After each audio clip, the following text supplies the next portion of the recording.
Hi all, അസ്സലാമു അലൈക്കും. Welcome back to Silnas kitchen.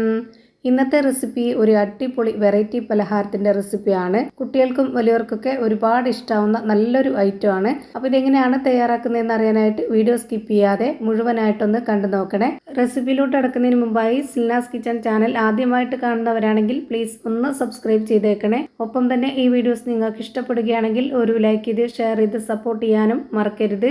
ഇനി നമുക്ക് ഇതെങ്ങനെയാണ് തയ്യാറാക്കുന്നതെന്ന് നോക്കാം. ഇതിനായി ആദ്യം തന്നെ ഒരു ബൗളിലേക്ക് 250 ml കപ്പിൻ്റെ അളവിൽ 2 കപ്പ് മൈദയാണ് ഇട്ട് കൊടുക്കുന്നത്. മൈദയിലോ ഗോതമ്പ് പൊടിയിലോ ഏതിൽ വേണമെങ്കിലും ചെയ്യാവുന്നതാണ്. മൈദയിൽ ചെയ്യുമ്പോഴാണ് ഈ ഒരു പലഹാരം കൂടുതൽ ടേസ്റ്റ് ആയിട്ട് കിട്ടുന്നത്. ഇനി ഇതിലേക്ക് ആവശ്യത്തിനുള്ള ഉപ്പ് ഇട്ട് കൊടുത്ത് ഒരു നുള്ള് സോഡാപ്പൊടിയും ഇട്ട് കൊടുക്കാം. ഈ പലഹാരം നല്ലൊരു സോഫ്റ്റ് ആയിട്ട് കിട്ടാനാണ് സോഡാപ്പൊടി ഇട്ട് കൊടുത്തത്. ഇനി ഇതിലേക്ക് കുഴച്ചെടുക്കാൻ ആവശ്യത്തിനുള്ള വെള്ളം ഒഴിച്ചു കൊടുക്കാം. ഞാനിവിടെ 250 ml കപ്പിൻ്റെ അളവിൽ ആദ്യം അരക്കപ്പ് വെള്ളം ഒഴിച്ചു കൊടുത്തിട്ട് ഇതൊന്ന് കുഴച്ച് നോക്കുന്നുണ്ട്.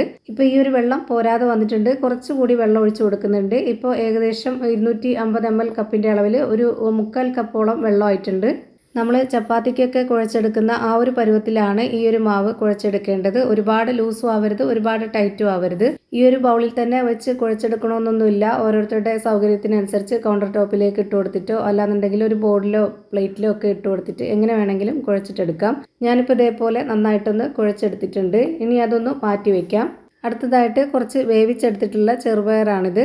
ഇത് കാണുമ്പോൾ തന്നെ അറിയാൻ പറ്റും നന്നായിട്ട് വെന്ത് വന്നിട്ടുള്ളതാണ്. ഇതിലേക്ക് കുറച്ച് തേങ്ങ ഇട്ട് കൊടുക്കാം. ഞാനിപ്പോൾ ഈ ഒരു വേവിച്ചെടുത്തിട്ടുള്ള ചെറുപയറിൻ്റെ അളവ് 250 ml കപ്പിൻ്റെ അളവിന് 1 കപ്പ് ചെറുപയറാണ് ഇതുപോലെ വേവിച്ച് വെച്ചിട്ടുള്ളത്.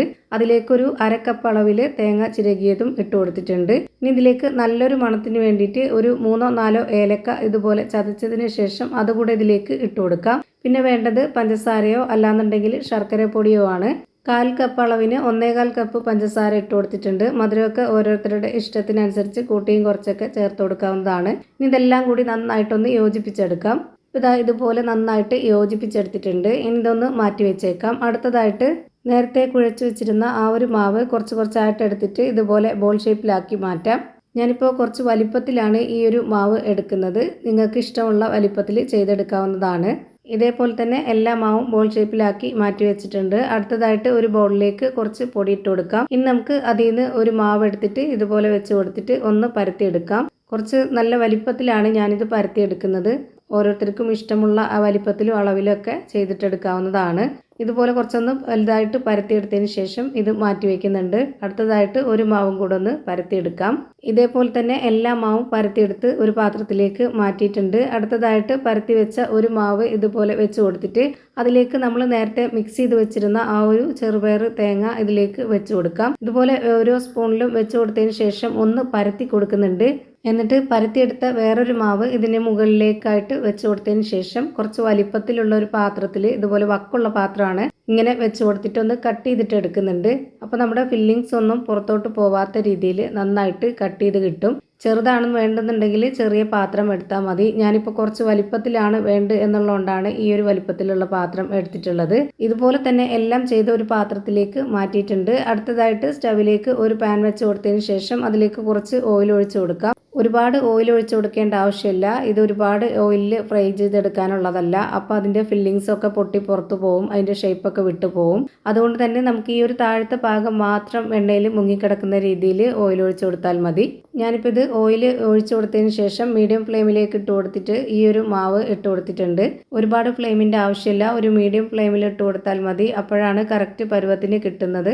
ഇപ്പോൾ ഇതിൻ്റെ ഒരു സൈഡ് വെന്ത് കിട്ടിയിട്ടുണ്ട്. ഇനി നമുക്കിതൊന്ന് തിരിച്ചിട്ട് കൊടുക്കാം. ഈ ഒരു മുകൾ ഭാഗത്ത് കാണുന്ന അതേപോലെ തന്നെ താഴത്തെ ഭാഗം കൂടി വെന്ത് വരണം. അപ്പോൾ താഴത്തെ ഭാഗം എത്രത്തോളം വെന്തിട്ടുണ്ടെന്ന് നമുക്കൊന്ന് തിരിച്ചിട്ട് നോക്കാം. ഇപ്പോൾ രണ്ട് സൈഡും ഒരുപോലെ വെന്ത് കിട്ടിയിട്ടുണ്ട്.